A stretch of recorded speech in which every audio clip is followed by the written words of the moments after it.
যানজট থেকে হঠাৎ আমাকে ফোন করে, চাচা 1.5 ঘন্টা ধরে পান্থপথে আটকে আছে।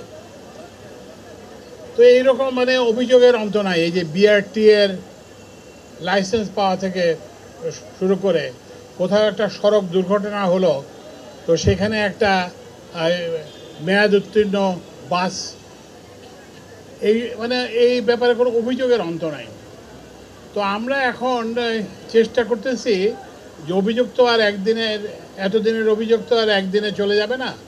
তো একটা সূচনা করতে, যে কিছু জিনিস যাতে আমরা অন্তত কিছুটা লাঘব করতে পারি। তো আপনারা দেখবেন যে আমাদের যে সড়কের মানে গণপরিবহনের ব্যবস্থা, তো আপনারা দেখবেন যে মেট্রো রেলটা হয়েছে। মেট্রো রেলটা হওয়ার ফলে একটু জনমনে একটা স্বস্তি হয়েছে এবং যাতায়াতে একটা গতি আসছে। তো এখন আমাদের এই সড়কেও সেই গতিটা আনতে হবে। এখন সড়কে সেই গতিটার অন্তরায়গুলো কি?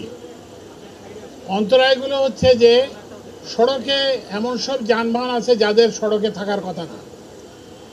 আপনারা জানেন যে আজকে থেকেই যারা মেয়াদ উত্তীর্ণ এবং ফিটনেসবিহীন গাড়িগুলোকে ইয়ে করে নেওয়ার জন্য একটা অভিযান আজকে বিআরটিএ শুরু করেছে। একটা জিনিস আমাদের সবাইকে মনে রাখতে হবে যে কাউকে ক্ষতিগ্রস্ত করা, কোনো ব্যবসায়ীকে, কোনো বাস মালিককে ক্ষতিগ্রস্ত করা আমাদের উদ্দেশ্য না। আমরা কারণ এই যে মেয়াদ উত্তীর্ণ কিংবা ফিটনেসবিহীন গাড়ি রাস্তায় থাকলে অসুবিধা কী? এটা যানজট ইয়ে করে, এবং এরা যেটা করে সেটা হচ্ছে যে অধিকাংশ ক্ষেত্রে আমরা দেখছি দুর্ঘটনার মূল কারণ হচ্ছে এইসব গাড়িগুলো। তো এই জন্য আমরা বাস মালিক সমিতি এবং তাদের নেতা শিমুল বিশ্বাস, ওনার সঙ্গে আমরা আলোচনা করতেছি। সেটা হচ্ছে যে এই বাসগুলো তো সরাতে হবে, এগুলো তো বদলাতে হবে। এই জন্য এগুলোর জন্য আমরা সরকার থেকে আমরা বলেছি যে আমরা বিশেষ রিয়াতি হারে সুদের ব্যবস্থা করে দেব, কিন্তু এই বাসগুলোকে মেহরবানি করে আপনারা নিজের উদ্যোগে সরিয়ে নেন। কারণ আপনাদেরকে বাস মালিককে ক্ষতিগ্রস্ত করা সরকারের উদ্দেশ্য না। বাস শ্রমিকদের জীবিকাতে কোনো অসুবিধা সৃষ্টি করা এটা সরকারের উদ্দেশ্য নয়। ঢালাইয়ের সেরা প্রিমিয়ার সিমেন্ট।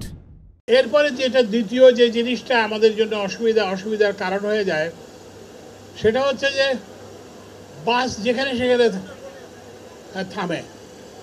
বাসের যে কোনো জায়গা থেকে লোক ওঠে। আপনারা আমাদের তো এখন আজকাল বাংলাদেশের মানুষ তো অনেক বিদেশে যায়। আপনি দেখবেন পৃথিবীর আর কোথাও এরকম রাস্তায় যেখানে সেখান থেকে লোক ওঠার ব্যবস্থা নাই। তো ওই জন্য আমরা সেই ব্যবস্থাটাতে পরিবর্তন আনার চেষ্টা করতেছি, যাতে নির্দিষ্ট স্টেশন থেকে মাত্র যাত্রী ওঠানামা করতে পারে। সেই জন্য আমরা একটা ব্যবস্থা নিচ্ছি।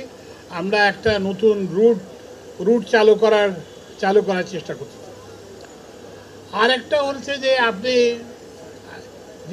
আপনি যে গণপরিবহনের ব্যবস্থা করবেন, বাস মালিকরাও ক্ষতিগ্রস্ত হচ্ছেন। কারণ হচ্ছে গিয়ে এখনকার যে ব্যবস্থা, যে ওখানে কন্ডাক্টর ওই যে আপনার থেকে ক্যাশ টাকা নেয়, তো এর কতটা এটা করেন কি ওনারা একটা কন্ট্রাক্টে দিয়ে দেন।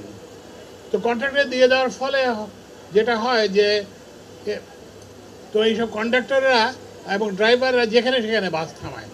তো এখন থেকে আমরা যেখানে সেখানে বাস থামানো বন্ধ করতে হবে। এবং এটা যদি আমরা বন্ধ করতে পারি, তাহলে দেখবেন যে ইভেন বর্তমান ব্যবস্থা নিয়েই যাতায়াতে আরও অনেকটা গতি আসবে। আরেকটা জিনিস হচ্ছে যে টিকিট কেনা। আপনি দেখবেন যে যেখানে টিকিটের ব্যবস্থা আছে সেখানে টিকিটের জন্য একটা বড় লাইন হয়। তো সে লাইন যাতে না হয়, আপনারা যারা বিদেশে ট্রাভেল করছেন দেখছেন যে বাস টিকিটের জন্য কোথাও কাউকে লাইন ধরতে হয় না। কারণ আপনি ওখানে যাবেন, ওখানে যেয়ে আপনি যে মেশিনে আপনার স্মার্ট কার্ড ব্যবহার করবেন এবং নানান ধরনের আজকাল তো ইভেন টেলিফোনের অ্যাপ দিয়েও করা যায়, নানানভাবে করা যায়। তো আমরা চাচ্ছি যে বাইরের দুনিয়ায় যেটা অনেক দিন আগে থেকে হয়েছে, তো সেটাই আমরা এখানে চালু করতে চাই।